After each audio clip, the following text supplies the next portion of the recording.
Hey guys, wagwan, welcome back to my channel. It's Toya here. For all who don't know, if it's your first time stopping by, thanks for clicking on this video.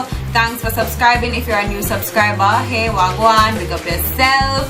Notice today I did not say hey my natural beauties, because this is in no way going to be a hair or makeup video. So as you can see, today I am repping in my colors because I'm here to do a movie review. I've done music video reviews before, but I've never done a movie review. So today I'm here to review King of the Dancehall. Today I'm gonna be doing this review just so you guys can see what a Jamaican thinks about this Jamaican inspired movie. I know a lot of you guys probably already heard about the movie and are planning to go see it or planning to go watch it on YouTube Red, but I just want to give you guys my 2 cents into the movie. I want to tell you guys what I think about the movie, what the movie is like, so that you can choose whether or not you want to purchase it on YouTube Red or whatever. Not really a spoiler alert, because believe me, even after this review you will want to still see the movie.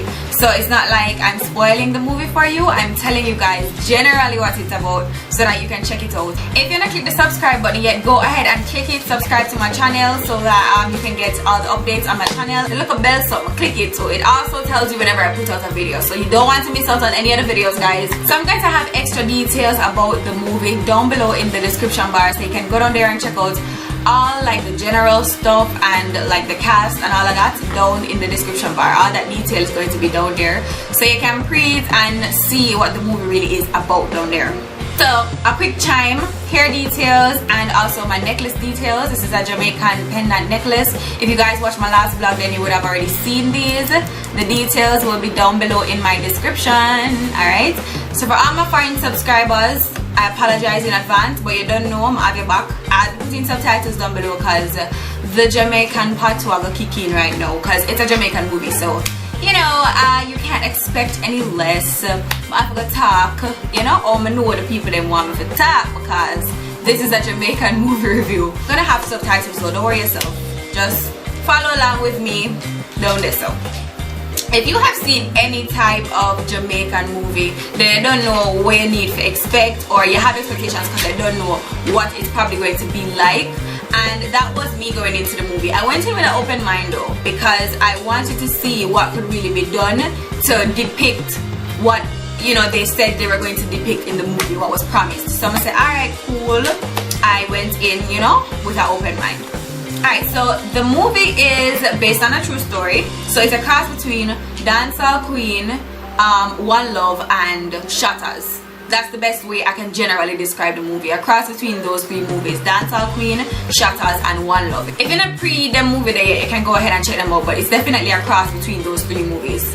You know, the drugs, the dancing and the romantic part of the movie. So we'll get that out of the way. So the movie is almost 2 hours long. Personally, if a movie is going to be good, if it's closer to 2 hours, I'll be happier than if it's short and me left up in the ear like wagwan. You understand?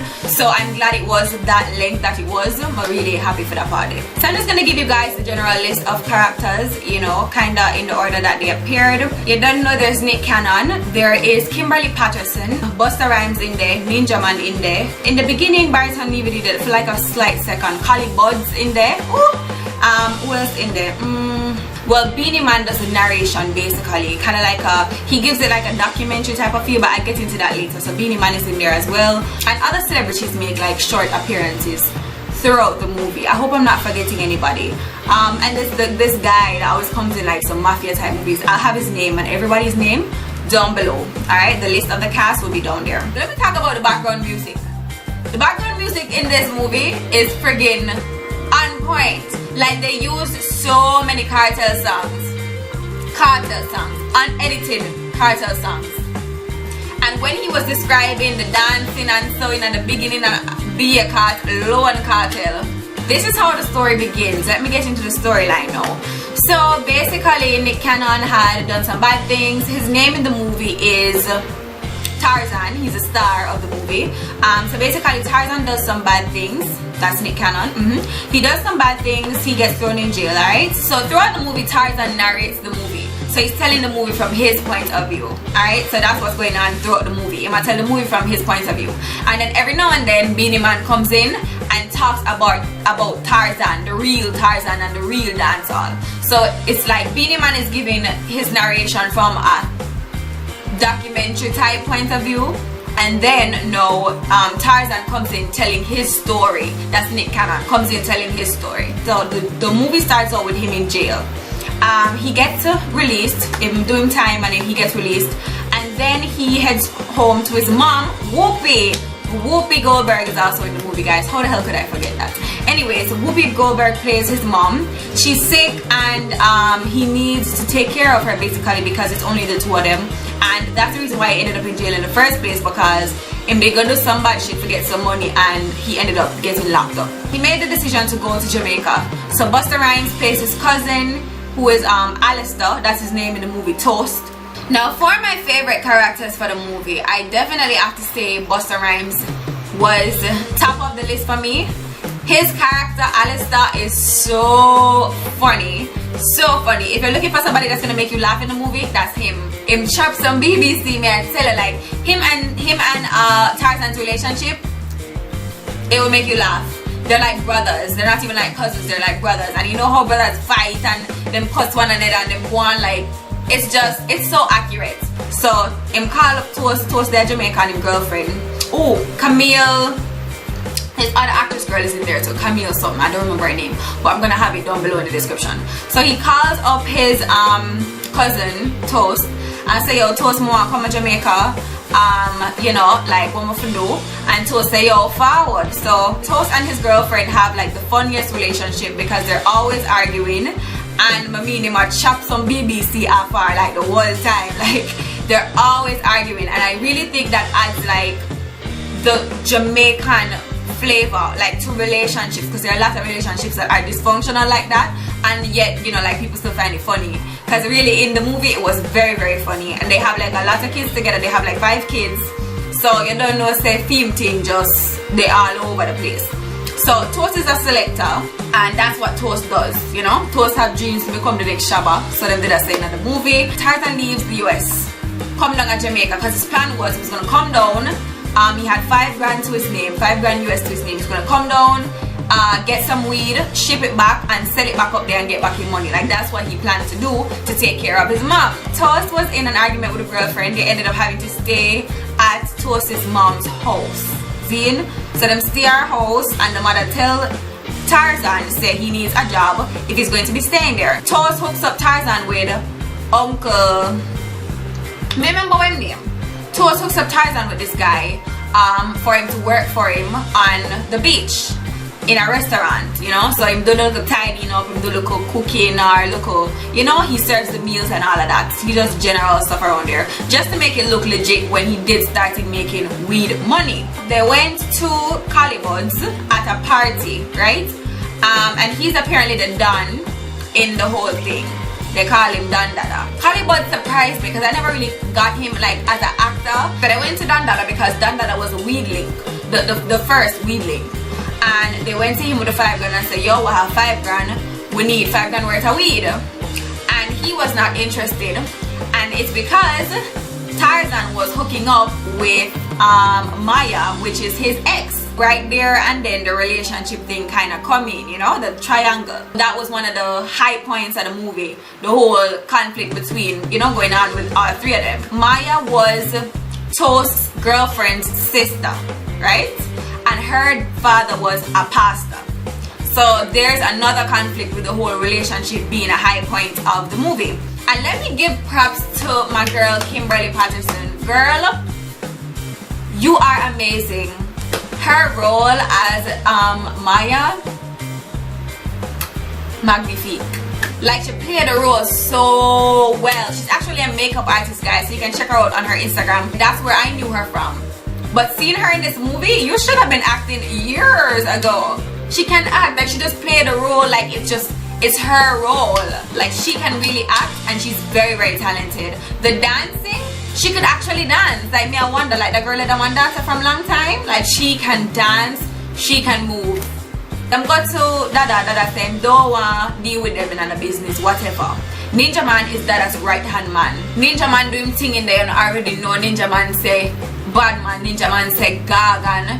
Say don't know, say him do him thing in the movie. Ninja Man run them, say yo move on the ray, whatever. they left and they went straight to the farmer. The farmer is another Jamaican actor. He's been acting for a long time and he always plays the bad man role in, like, you know, the executioner role in some show. So they went straight to the farmer, and that's where they decided to set up that relationship to get the weed from him. They were doing that for 6 months, long story short. Maya and Tarzan were getting close, so they started to build a relationship. They were together for 6 months. They hadn't had sex, which was also another aspect of the whole thing. Tarzan wanted to learn how to dance because Maya was a dancer, and he wanted to learn how to dance, like dance in the dance hall. The dance hall, that's where the dance hall part come in now.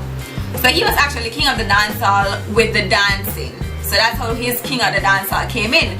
So they taught him how to dance during the 6 months, and he got really, really good until he started running with the all-star dancers. He became the all-star dancers leader, the leader of the crew. When I say the dancer, I mean some real street dudes this a dance in the video. You can see upon them, so this is them life. Him start dance with them, and Dada had a dance crew named, what the name again?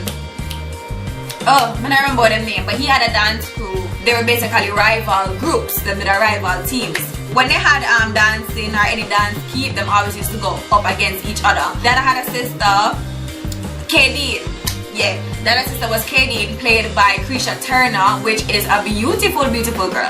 Very beautiful. She played the part very well. She was Dada's sister, so you don't know them a high color, you know, high color people, but them still have the ghetto in them. Their father actually was like the Don of Jamaica, you know, like he was the Don. That made Dada the second in command, and basically. So anyway, I take it them rule.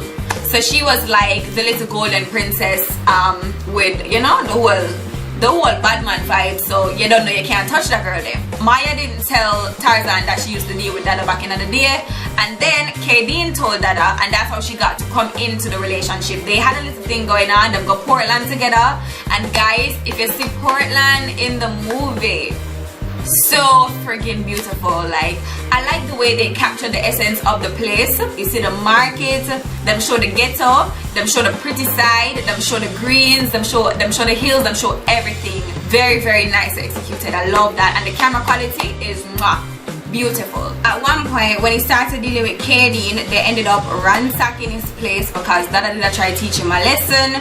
Them ransacking place, them take away him gun, them take away him weed, take away him money. So he was at this point ended up with nothing. That was during the time, like after he was there for a bit, and him and Dada never did that to get along. Dada decided he was going to teach him a lesson, so him basically set everything against him. Them burn up Alistair little BMW. Them burn it up, them lock up the farmer. The man who did give the work, Uncle something another, they jacked his place. They kind of messed up one of the dancers in the crew because they were trying to teach Tarzan a lesson. So that's what they did to kind of frig him up a way. And this was all because in the start deal with Kadeen. They went to Portland, spent some time together, and she decided to take him to her father's place. So them go up there, nice big house. Say no, say the man well rich, well rich. Turns out now, him tell Goody say him never want her, and then she gets up and gets mad now because she say, you gotta resist all of this, you gotta say no to all of this, and she cries rape. So he's riding from Portland, that's how he gets around. He has a mad ass bike, he ride on his bike, and he rode from Portland all the way back to town with police chasing him. Police are chasing him now because him cried, the girl cried rape. I tell her father saying rape her. The father called up the brother and said, yo, if you see that boy there, freak him up because him rape his sister. There was nothing like that. She lied. But she felt embarrassed because he didn't want her. And during this time, he and Maya weren't really together, you know. So after he had that little fling with her and he tried to get back to Kingston on his bike, he got into the dance just in time for them to perform.